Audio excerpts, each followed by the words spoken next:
Welcome to Chris's Clock Shop. So in this video, I'm going to show you how to repair mainspring. When you take it out of the barrel, sometimes you'll have this occur where the end breaks off. Okay? See there? It goes into the barrel and it hooks on a protruding piece of the brass from the barrel on the inside. And many often times, as I showed you on this broken one, as you take it out of the barrel, there's that hook in there, it will break, okay? And that's what happened on this one.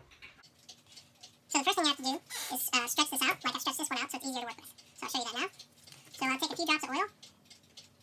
And I've already cleaned these barrels, but this will help clean it even more. I'll take a rag, and what I'll do is I'll bend the spring backwards to give it a little more spring. And I'll stretch this out as far as I possibly can, which will give it more strength and increase the power, restore the power to the clock. Alright? So as you can see, the spring is much more stretched out.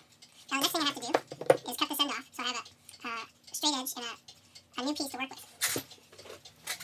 So I've got these shears here. I'll just go ahead and cut this, like so. And I'll use this shape as a template to make my new end. So what I'll do is, I'll put this end, I'll come closer so you can see, I'll put this end here, and I will etch or mark the shape that I need to create on my new spring. But before I do that, I need to soften this metal. If you look here, you'll see that there's a discoloration at the end of the spring that's different from here. That's because this has been heated and cooled so that it's softer.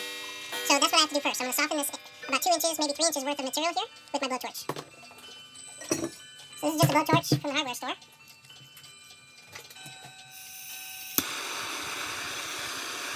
And I'll hold it with a pair of pliers. And I'll just put this over the flame. Hopefully you can see that. And I want it to get red hot. I'll set that down and let it cool. Turn off my flame. So now this is cool enough for me to work with. I'm going to take my end from my old end that was broken. I'm just going to put it on here at the end and hold it in place. And I'm going to just go ahead and mark the original shape.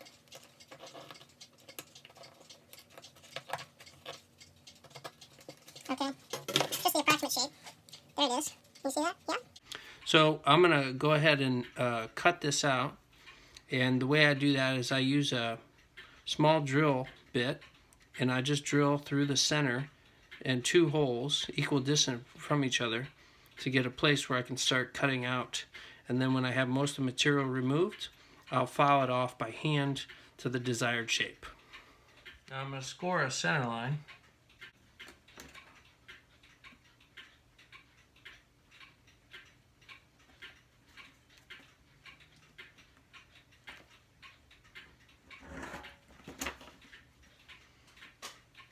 Now I'm just going to punch a little indentation along my center line, 2 points equal distant from my shape,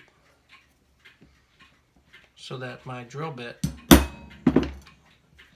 will go where I want it to.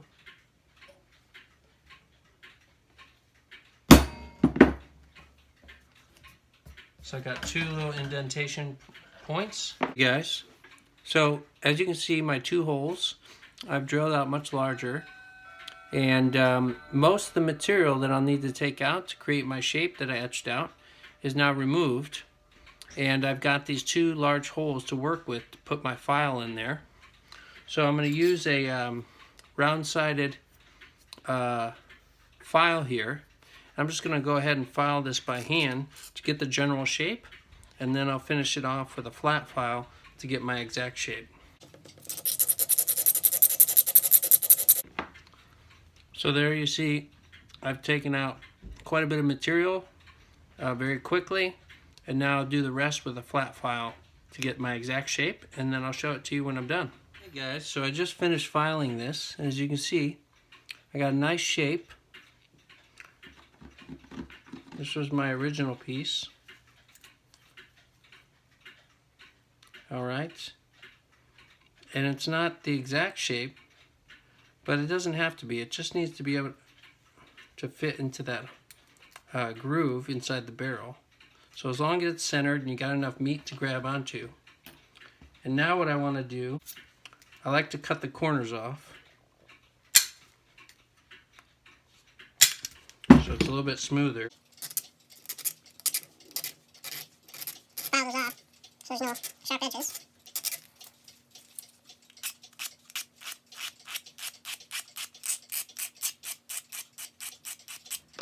And now I'll create a little bit of a bend at the end there, so it'll grab onto my hook in my barrel easier. And now I'm ready to install it in my barrel. So I'll put the hook down here at the bottom, and what I'll do